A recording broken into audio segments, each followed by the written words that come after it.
तो सरकार अपना पलड़ा झाड़ रही है और बोल रही है कि महिलाएं, क्योंकि महिलाएं अगर बैठेगी रात में भूख हड़ताल के जगह पे ही उसी जगह पे स्टे करना पड़ेगा, तो रात में महिलाओं का रुकना सेफ नहीं है। कहने का है, आज नहीं सुनते हैं, कल नहीं सुनते हैं, एक की आवाज़ दबाएगी, दो की आवाज़, हम इतने अभी 100-300 के करीब में हैं। आज हो कि कल हो, सरकार को सुननी होगी। नमस्कार, आप देख रहे हैं इनसाइड प्रेस। मैं हूं आपके साथ नाज़िश मेहताब।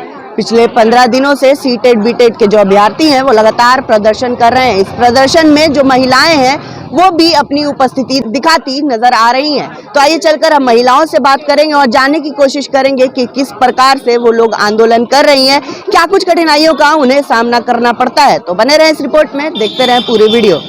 कोई रवैया नहीं, कोई सुखबुगाहट नहीं, मंत्रालय से एक परिंदा तक यहाँ पर नहीं मार रहा है। जबकि यहाँ हम लोग रोड पे हैं तो यहाँ से कौन नहीं गुजरते होंगे, लेकिन यहाँ पे आके कोई आश्वासन नहीं। आप लोगों ने भूख हड़ताल भी किया था, भूख हड़ताल किया तो हम लोगों को बोला गया, एक दिन में ही सरकार डर गई और प्रशासन ने ये बोला कि महिलाएं भूख हड़ताल पे नहीं बैठेगी, क्योंकि महिलाएं अगर बैठेगी रात में भूख हड़ताल के जगह पे ही उसी जगह पे स्टे करना पड़ेगा, तो रात में महिलाओं का रुकना सेफ नहीं है। क्यों सेफ नहीं है? हम अपने भाई बंधु के बीच हैं तो सेफ हैं। हम लोग खुद इतना मेच्योर हैं, हम लोग खुद इतने दिनों से रहने का, खाने का व्यवस्था महिलाओं को मेंटेन अच्छा हो रहा है, तो हम लोग क्यों सेफ नहीं है? इस एज पे आके खुद मेच्योरिटी है हम लोगों में कि कैसे हम लोग सुरक्षित रहेंगे। हम लोग के जो गार्जियन हैं वो भी भेजे हैं, उनसे भी रात दिन हमारी बात होती है, तो उन्हें पता है कि हम कितने सेफ हैं और अनसेफ हैं। तो सरकार अपना पलड़ा झाड़ रही है और बोल रही है कि महिलाएं क्या, वो पुरुषों को भी भूख हड़ताल पे बैठने नहीं दे रही है और बोल रहे हैं ये वो करेंगे। बट हम लोग टेंट के बिना भी रह लेंगे कड़ी धूप में। आज अगर ऐसा होता है तो हम लोग रोड पे उतरेंगे।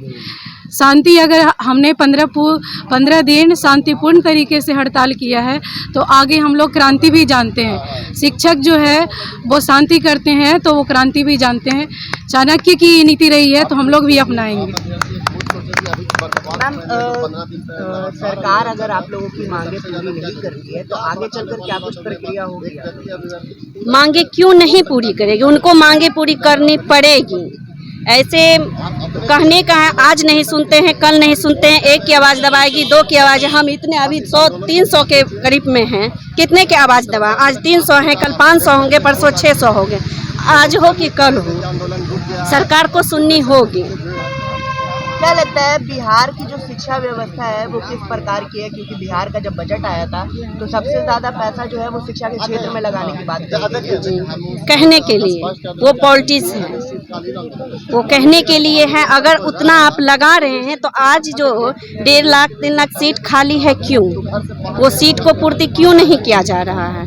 अगर उतना सीट अगर भर दिया जाए, पूर्ति कर दिया जाए तो इतने हम बेरोजगार रोड पे ऐसे बैठे रही होता। लेकिन आज एक सोनू है वो पढ़ाई के लिए आवाज़ उठाया, क्यों? अगर उसको सही टीचर मिलता, बोले कि मेरे स्कूल में जो टीचर है वो इंग्लिश सही से नहीं ट्रांसलेट कर पाते हैं, नहीं बोल पाते हैं। अगर उस तरह से आपने, अच्छी बात है कि बीएड करवाएं, सीटेट क्वालिफाई करवाएं, शिक्षा में ये ठीक है। जब वो क्वालिफाई करके बैठे हुए हैं हम लोग, तो हम लोग को फिर क्यों नहीं नोटिफिकेशन मिल रहा है? इसका में एकदम कि वो आज एक सोनू को तो इसमें केबीएस में वो एडमिशन करवा दिए, पर हर घर में 3-4 सोनू हैं, तो वो कितने सोनू को प्राइवेट स्कूल में एडमिशन करवाएंगे? और जहाँ तक रही प्राइवेट स्कूल की बात, तो वहाँ भी बिना, बहुत सारे ऐसे रजिस्टर्ड स्कूल हैं कि बिना सीटेट क्वालिफाई किए वहाँ पे नहीं रखते हैं। तो क्या सरकारी और प्राइवेट में क्या अंतर हुआ? वहाँ 10,000 में जब सब खटने के लिए तैयार है तो यहाँ सरकारी गवर्नमेंट के तरफ से क्यों नहीं?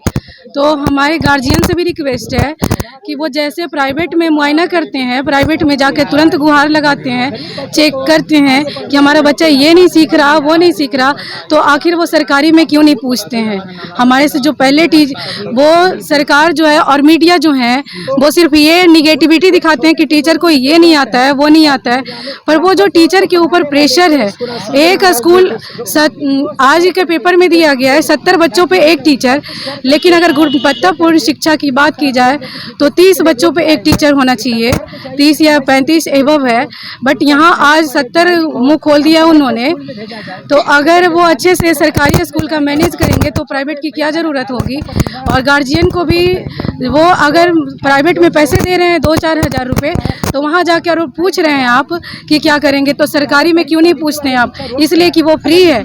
तो वो आप लोग को फ्री लगता होगा, लेकिन वो फ्री नहीं है, वो हम लोगों की जेब से ही जाता है और कहीं से ही नहीं जाता है, पूरी जनता की जेब से जाता है गवर्नमेंट में पैसा। गवर्नमेंट कोई माननीय नीतीश कुमार या कोई मोदी जी नहीं देते हैं, हम लोग के घर से ही टैक्स जाता है, बिजली बिल के पैसे से जाते हैं। ये समझना पड़ेगा और अंधे बहरे बनने से अब कोई फायदा नहीं है, खुल के आगे आना होगा और समर्थन करना होगा।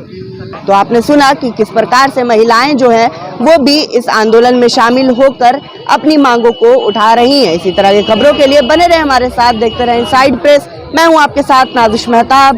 धन्यवाद।